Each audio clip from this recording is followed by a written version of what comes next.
So Professor Coleman, and again, through the work that he has done through the United Nations, again, I think, for me, it brings really one of the very challenging and important things, but also possibly the potentials to go forward, Think about it like this, okay?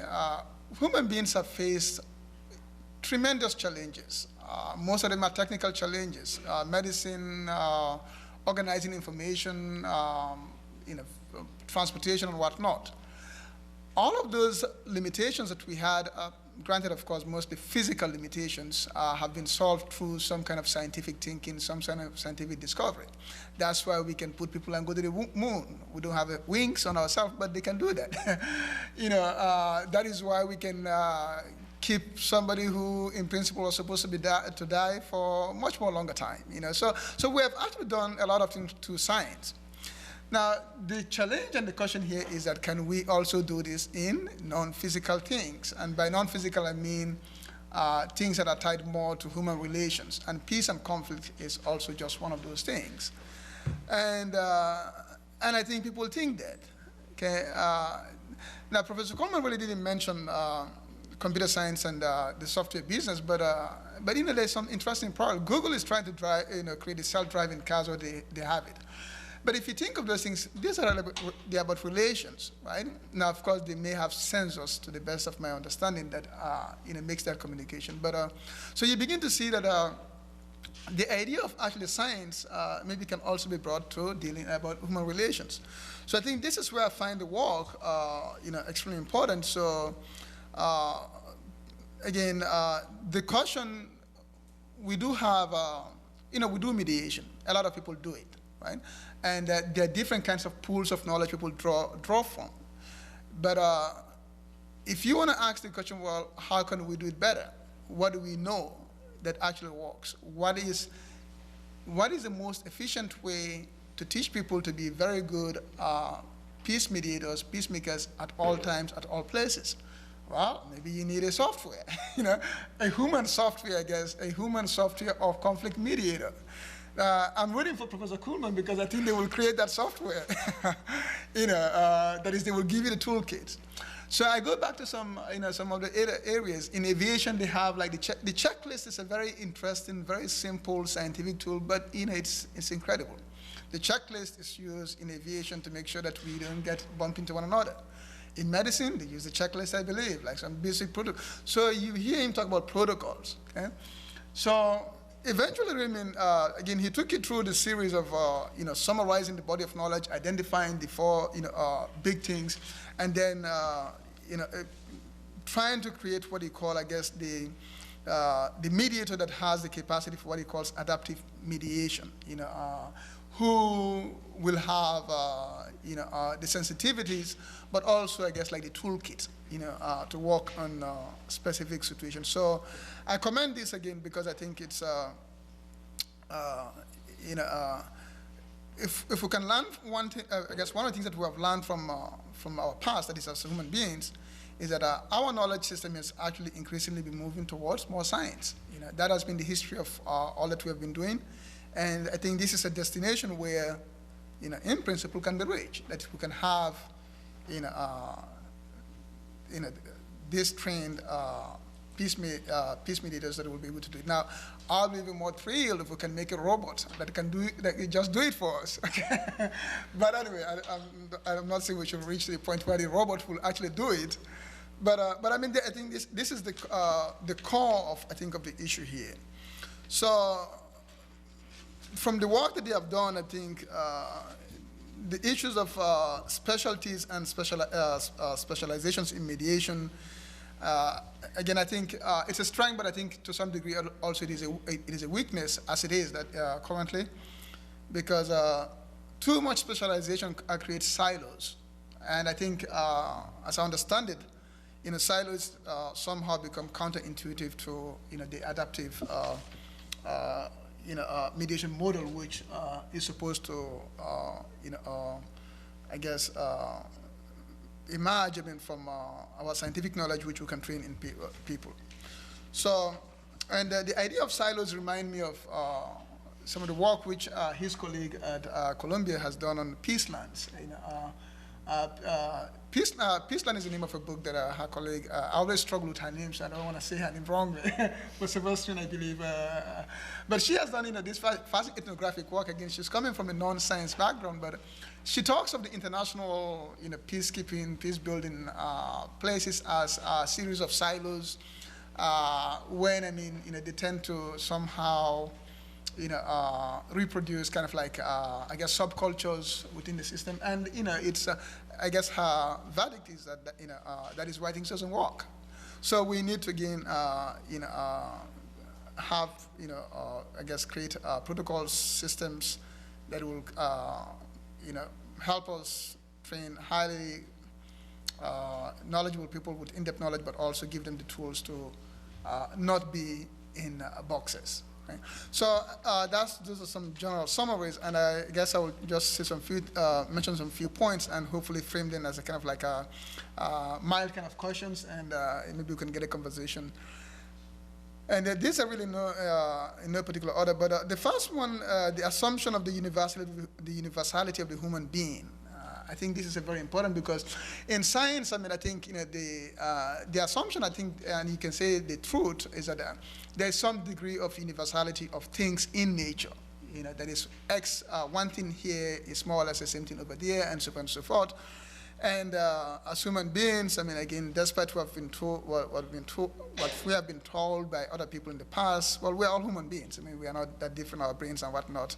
As Ben Carson will say, all brains are white. He's not my guy, but he has been invoked here. So, but anyway, so the question again, but we know that maybe we are the most adaptive creatures, I believe. So if we are that adaptive, since we find ourselves in so many different environments, how has that environment really ever changed the universality of our being? So. And again, this is a question that I cannot answer myself, so I will just push it to Professor Coleman, so that he can, I guess, take us through this, this dialectics or this kind of relation between universality and, of that is of a human being versus, our really, I guess, context, culture, reproduction as through the nurturing process. So that is one question for Professor Coleman.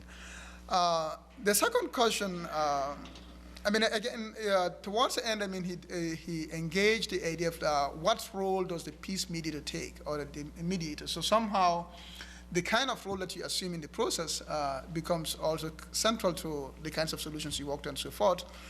So. And of course, they have a wide range of conflicts, but the broader question here for me really is, what is the relation between peace and justice? Justice, no matter how understood.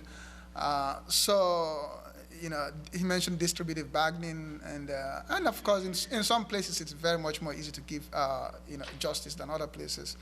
If I have $10,000 here, people are fighting for resources, everybody wants $100, I give everybody $100. Everybody is fine, but in some cases it is not. So the question really is about that relation between justice and peace. That is true mediation. I guess, how does it see it? Where's the balance? Which one sways what? Maybe also from the literature. Since they summarize so much literature, which kinds of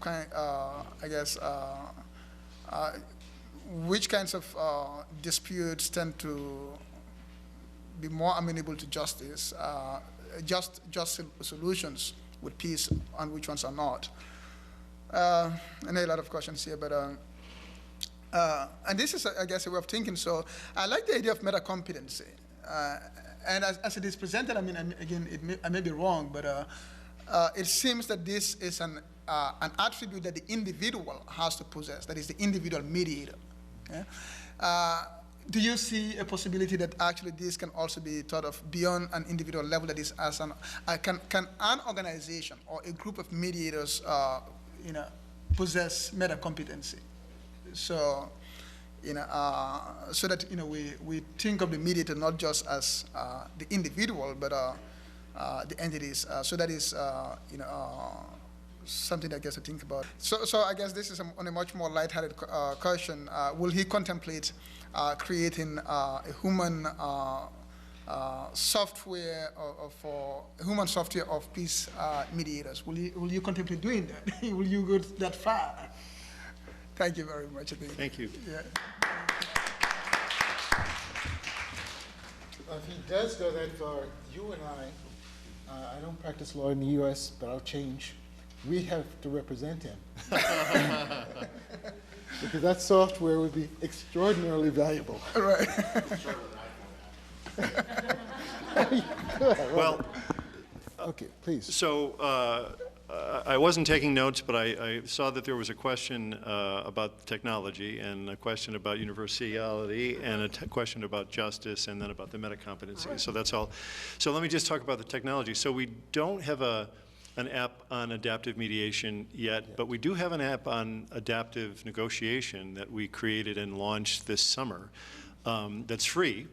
And so and right now it's only available in the Apple Store, but it's being designed for the Android, and in a week or so it will be available there. And if you look up, there's a book called Making Conflict Work, which is about adaptive negotiation. And we launched this app this summer, and so if you look up on the Apple Store, Making Conflict Work, you'll see it. You can upload it for free. And basically it does, similar to this model of adaptive mediation, it presents you with, I think, 5 questions and says, all right, if you're in a dispute, here's a question 1, here's 2, 3, 4, 5, and if you can answer those, it gives you a set of strategies that fit that particular type of negotiation situation. So we do have an app for that, and we may have an app on mediation fairly soon, because it would follow the same kind of logic. It's a matter of resources, ladies and gentlemen, because these are not cheap to do. But it's interesting that you say that, because I was speaking about the mediation, the negotiation adaptivity at the Harvard Kennedy School last spring, and it was a group of diplomats, and they said, how can you make this more like practical every day for people? And one of the other diplomats said, make an app. Well, of course, I didn't really speak app, so I went back to my young, brilliant students and said, how do you make an app? And one of them said, well, I'm an engineer, I know how to do that, and I have a friend that can do, So we sort of on the cheap put this together. Anyway, take a look at it. makingconflictwork.com, I think, is the website, and then there's you can download it on Apple, Android in a week or so, and let me know if you think it's useful, because we'll take some version of this to the mediation world. We're not at a robot yet, but we are at least in the app world. Yes. Yeah. The two thoughts that surfaced for me, first of all, are cultural sensitivity. Yeah. Good question, yeah. Yeah, I had a dialogue with a colleague this I'm sorry, week. she said the thing that's most important to her is cultural, i.e. cross-cultural sensitivity. Is critical in this day and age. Yeah. Because, I had a conflict with a colleague this week, and I spoke with a friend of mine who's really a great consultant, and he was saying, well, where is this person from? Because he heard you in a particular way. He didn't hear you the way a Western person would hear you. Sure, yeah. He heard you from the context of his upbringing. Sure, yeah. And so that triggered off emotions for him that, for me, I was oblivious to, no matter how emotional and intelligent you are. Yeah. And the other thing is, when I think about you folks, when you talk about an app, I don't know, mediation to me and negotiation particularly mediation, is emotional intelligence. Being very sensitized to the dynamic that's going in the room that may never be spoken. Because people can't even speak to what's underlying in the room. It's that heart and mind connection that doesn't always translate. Yeah. Good. Thank you. Wait, you have just to sorry. respond Yes, quickly to yes. the Sorry question? about that. Trying to see the other hands are good. So just in terms of the cross-cultural sensitivity, so we have been concerned about this for a long time, because we worked with the UN for many years, and ultimately created a curriculum for the UN to apply worldwide in their field duty stations on negotiation and mediation. And we happened to launch it right after Jean-Paul Lederach wrote a book called Preparing for Peace, which said we're being imperialist, we're imposing models on parts of the world that don't make sense. So, but the reality is that's happening anyway. That process is happening certainly through mechanisms like the UN that has a sort of set of criteria for how they're going to do this. But what we do as scholars and researchers is we explore it. So we've now done studies on the adaptive negotiation model in South Korea. We've done 2 studies in South Korea. We're on a 3rd study in China, and then we're about to move into the African continent to study it there. And what we've found so far is that you know, the kind of preference for different strategies differs in different places. But being adaptive doesn't. Being adaptive so far has consistently proven to be a better strategy than any one conflict resolution strategy. Now, I was trained by a man named Morton Deutsch, who was all about cooperation and integrative negotiation, and that was what he championed his whole career. And so it was hard to come back to him and say that that's not, what actually trumps that is the capacity to use different strategies in situations that fit. So what those situations look like, how to employ that strategy in a culturally sensitive way, there's a lot of variation in that. But what we're finding, at least to date, cross-culturally, is that there's some validity to the idea that fit matters, and that being able to assess important differences in situations and respond to ways that work there matter. And so that's what we know so far, but it's something we take seriously in our studying. Yeah. Yeah. Okay, thank you. Professor Asal, and then this young lady, and then you, other young lady. So very interesting. A lot of the research you're doing seems to be expert elicitation, and I think that's very extremely valuable research. There's also a lot of research that expert elicitation experts have fundamental biases about what they think works and don't work. Yeah. And so I was wondering if you either have or thought about, and if you're thinking about it, I'd be happy to talk to you about doing experimental research to validate the impact of adaptation. Yeah. So for some mediation research that I've done, we've shown that facilitative versus manipulative can both have very positive effects depending upon what you're trying to achieve. Yeah. So if you're trying to stop it right now, manipulative is great. If you're trying to stop it in the long run, manipulative is not so great. Sure. Yeah. But I think it'd be very interesting to take a look, and I'm very curious if there's been experimental research or data collection research of actual events about the impact of adaptive. Because I think you're making a strong case for it. I want to hear the empirical evidence. Yeah. So what you describe in some ways is a contingent or adaptive model that if, depending on your goals, you may want to use different strategies to achieve those goals, and that has a flavor of adaptivity. We've done much more research on adaptive negotiation, and a lot of it has been experimental, some of it has been survey, and some of it has been case-based. So we have a lot of published research on the adaptive negotiation research. The adaptive mediation is fairly new. We've been working on this for a couple of years, and so it hasn't been validated in the lab, even it hasn't been validated in mediation centers yet, which we hope to do. So that is part of this program of research that is ongoing, and that's where we hope to go. But it is based on this thinking from our work and others' work on adaptive negotiation processes, and that has proven to hold up, it's been proven valid in different kinds of methodologies, and experimental has been some of them. So I'm happy to send you those papers so that you have a sense of how it operates in that context anyway. Yeah. Okay. Yeah.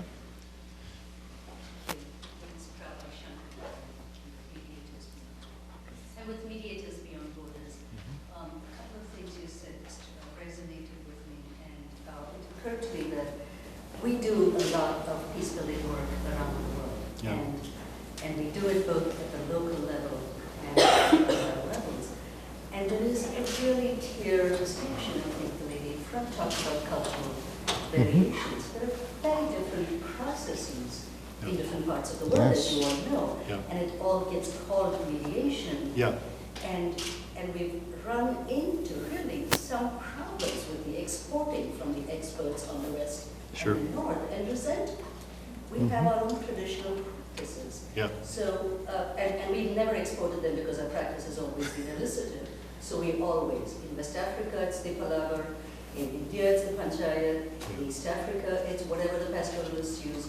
So it's whatever the local practice is that gets integrated with what we may bring. Sure. So I would encourage you to look at practitioners like us to Sure. inform us with your research about what that results in. And for me, that's particularly important because the UN is increasingly moving in the direction of regional and sub-regional organizations. And we're working with the Kenyan government at the National Secretariat at them developing a mediation unit. Yeah. Now, that's not going to look like the New York MSU. Yeah. It shouldn't, Yeah. right? So Yeah. how did those practices get integrated and studied in the same way? And, Yeah. and I think to your point about adaptability, there's no question. So what we've started really with our partners in Bangladesh, Kenya, and other places, really think about mediative practices. It's not just mediation. Yeah, absolutely. That takes dialogue, negotiation, collaboration, and it takes all of these roles.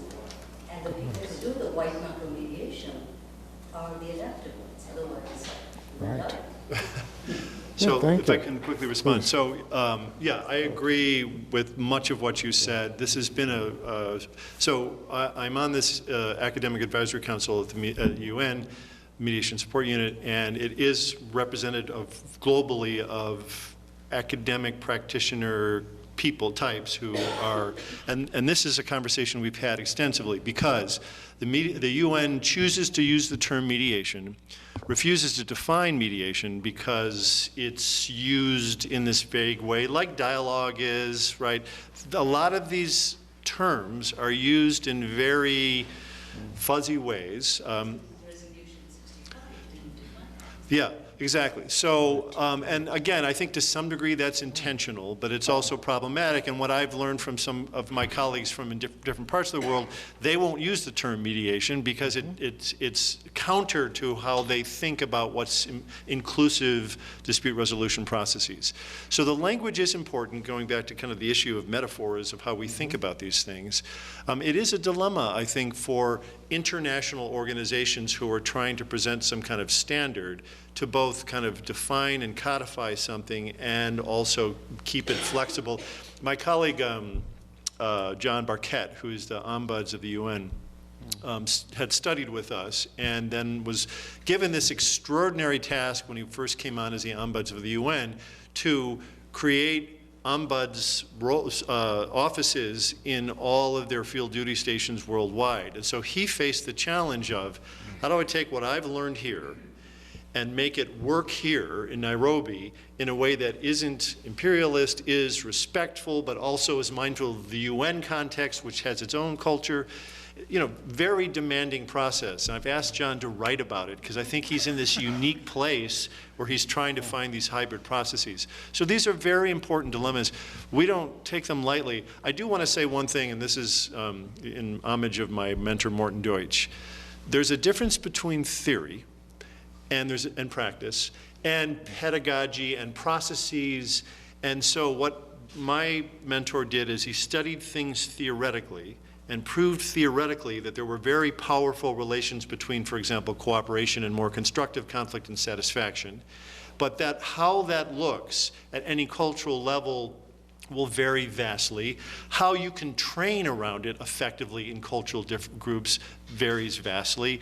The kind of assumptions about the values for it to work in that context varies. So all of those things, but it doesn't defy the theoretical notion that you can have these ideas, but how they work, how they're experienced, how they're responded to in different cultural settings have to be respected, understood locally, and navigated as it sounds like your colleagues are. So it doesn't mean we need to throw out Western science or throw out science. It means that we really have to moderate it carefully with local understanding. That's very helpful. Great, sure. Now, we only have 5 minutes left, so there are 2 persons who have already asked for attention. So I'm going to ask you to frame the questions very, very sharply so we can get good responses and we can include our thinking a little bit better. So excellent. So you were next. The results of your, A little louder. study actually showed that, it showed that, context matters, circumstances matter, Yeah. but also we know that the same conflict or the same problem can be solved in completely different ways, Right. depending on the persons, involved in the Yep, process. yep. So in this respect, how do you, how much consideration do you think should be given to the personality traits of the people who are at the mediation process? Great question. So when you say people, you mean the mediators? Not necessarily. Students as well? Or in the Yeah. mediation process. So, right, the question is, so this study is particularly looking at the context of mediation, the situations themselves and what they present, and how different types of situation will affect what mediators can and perhaps should do. Well, the question is, well, what about the mediators themselves and their training and biases and strategies and artistry, and how does that affect it? And the other parties at the table, how do their personalities affect this? Great questions. They all affect it. What we've done in this research, in order to focus specifically on the role of the different types of situations, is one of the things we controlled for is what we call mediator style, which is, and the primary crudest mediator style is kind of, task, contract, problem focused or relational focus. And some people really say I'm a relational, others say I'm really about the thing.